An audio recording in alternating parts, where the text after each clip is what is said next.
بسم اللہ الرحمن الرحیم۔ آج ہم ایک نئے موضوع کی طرف آ رہے ہیں کہ امریکہ کے ساتھ بہت زیادہ مخاصمت چل رہی ہے اور کافی دنوں سے ہم یہ دیکھ رہے ہیں کہ ایران کے ساتھ امریکہ کے تعلقات اتنے اچھے نہیں رہے جتنے پہلے تھے۔ تو اب ایران جو ہے اس کے لیے زیادہ اہم بنتا جا رہا ہے۔ نئے امریکی صدر نے یہ اعلان کیا ہے کہ وہ منتخب امریکی صدر جو بائیڈن ایران سے جوہری معاہدہ بحال کرنے کو ترجیح دیں گے۔ یہ ایک اہم خبر ہے جو ہم آپ کو سنا رہے ہیں اور یہ بڑی امپارٹنٹ ہے کہ ایران جو ہے یہ اب امریکہ کے لیے یہ بہت بڑا اہم ہوتا جا رہا ہے۔ سعودی عرب نے گلف کوآپریشن کونسل GCC کے ممالک کے درمیان ہونے والے یکجہتی اور استحکام کے معاہدے نے خلیجی ممالک کے تعلقات میں ایک نئی گرمجوشی پیدا کر دی ہے۔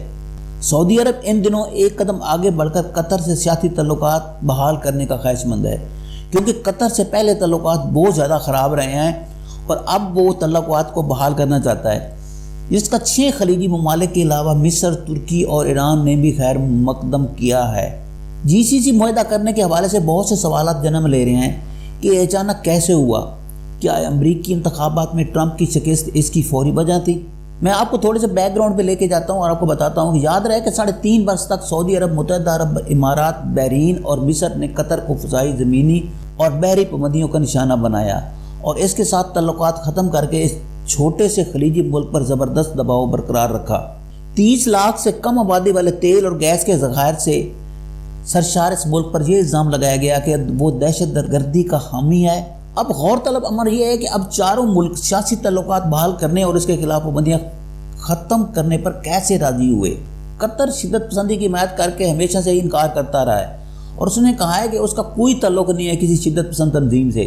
غزہ، لیبیا اور دیگر مقامات پر سیاسی اسلامی طریقوں کی حمایت کی ہے۔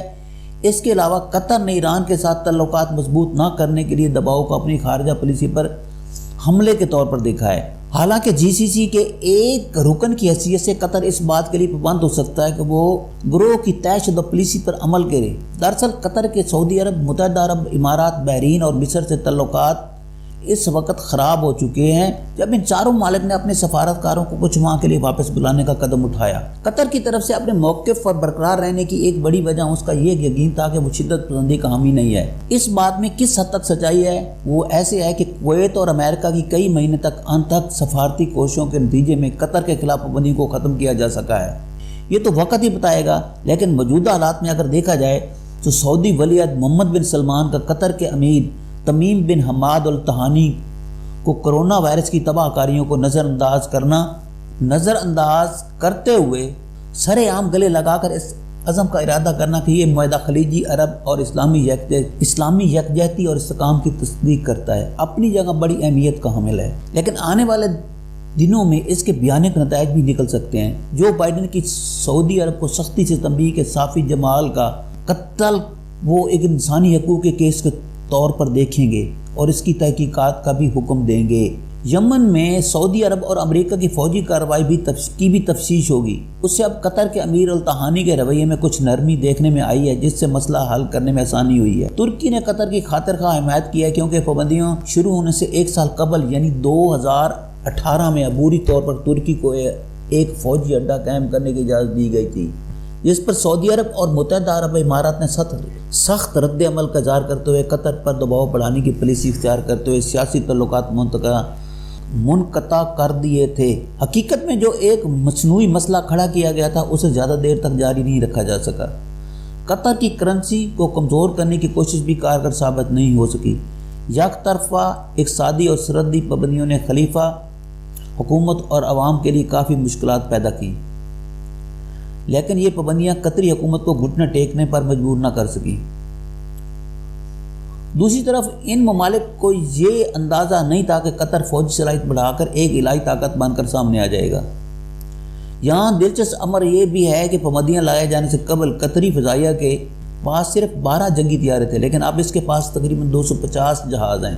قطر نے امریکہ، ترکی، اسرائیل، ایران، فرانس، بیلجیم اور جہاں سے بھی ممکن ہو سکا وہیں سے ہتھیار خرید کر اپنی طاقت میں اضافہ کیا ہے۔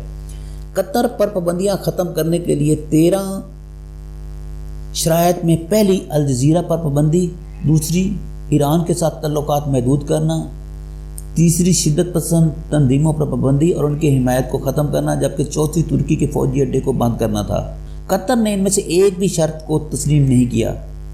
3 سال کے لگ بھگ چلنے والے اس سیاسی ڈرامے میں یقیناً جیت قطر کی ہوئی ہے۔ چین کے مشرقی ایشیا اور افریقہ میں بڑھتے ہوئے اثر و رسوخ نے امریکی مفادات کے لیے سنگین خطرات پیدا کر دیے ہیں۔ لہذا بگڑتی ہوئی صورتحال کو کنٹرول کرنے کے لیے اب آنے والے دنوں میں نو منتخب امریکی صدر جو بائیڈن اقتدار سنبھالنے کے بعد ایران کے ساتھ کچھ شرائط پر جوہری معاہدہ بحال کرنے کو ترجیح دیں گے۔ حال ہی میں ایران کے ساتھ ہونے والا اسٹریٹجک معاہدہ چین کے لیے انشورنس پالیسی سے کم نہیں ہے۔ مشرق وسطیٰ میں ہی اب وہ محاذ ہے جہاں بیجنگ ایران سے مل کر واشنگٹن کی اجارہ داری کو چیلنج کر رہا ہے۔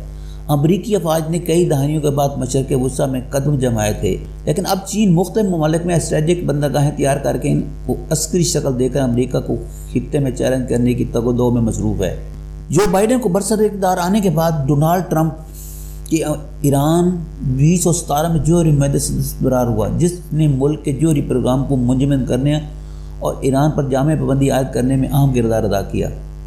افغانستان میں سال سے پھنسے امریکی کو بخوبی علم ہے کہ ایران کا جغرافیہ پہاڑوں پر مشتمل ہے، جس کو سر کرنے کے لیے واشنگٹن کو $1 ٹریلین کا خرچہ برداشت کرنا پڑے گا۔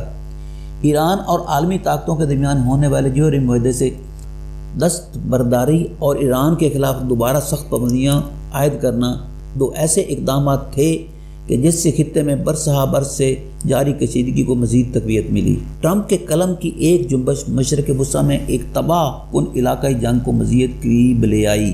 سابق امریکی صدر کے بیانات جلتی پر تیل کا کام دیتے رہے۔ ٹرمپ انتظامیہ کی جارحانہ اور دباؤ کی حکمت عملی بالکل ناکام ثابت ہوئی۔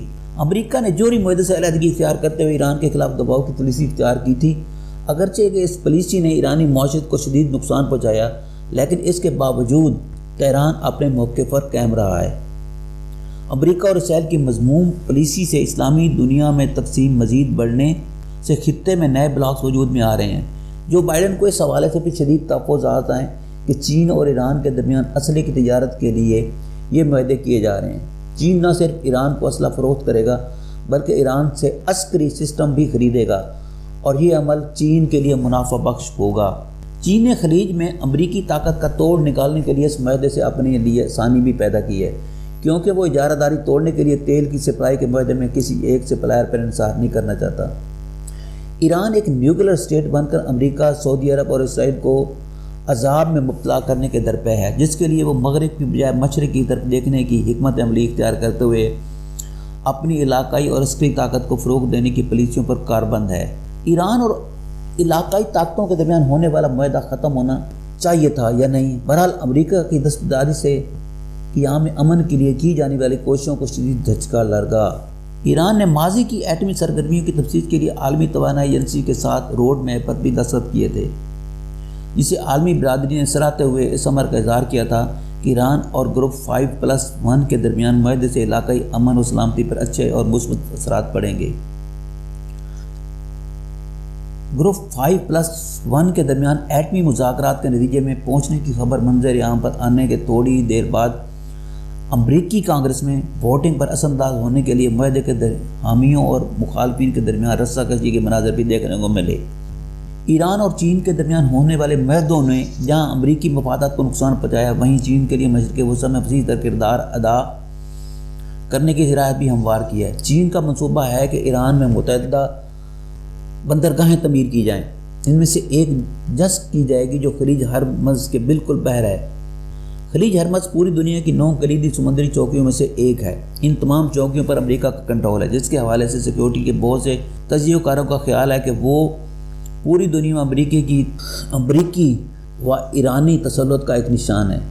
امریکی صدارتی انتخابات کے بعد اسٹریٹجک منظرنامہ یکساں تبدیل ہوتا دکھائی دے رہا ہے، کیونکہ ٹرمپ کی جارحانہ پالیسی نے امریکہ کو جس دوراہے پر لا کھڑا کیا ہے، نو منتخب امریکی حکومت اس کے ازالے کے لیے اثر نو غور کر رہی ہے۔ تو یہ تھی ایک ویڈیو ایران کے متعلق تھی اور امریکہ کے جو مطلوبہ مقاصد ہیں، امریکہ کیا کرنا چاہتا ہے، کیسے کرنا چاہتا ہے اور اس کے مقاصد کیا ہیں، کس طرح سے وہ مختلف مسائل میں گھرا ہوا ہے اور ان کے سامنے اب کیا ہو رہا ہے۔ تو یہ تمام باتیں ایسی باتیں ہیں یہ ویڈیو میری پرائم نیوز کے لیے، اور میں نے اس کو بڑی احتیاط سے اچھے طریقے سے تیار کیا ہے۔ امید ہے آپ میری اس ویڈیو کو پسند بھی کریں گے، لائک بھی کریں گے اور سبسکرائب بھی کریں گے۔ Thank you for watching. پھر ملیں گے ایک نئی خبر کے ساتھ۔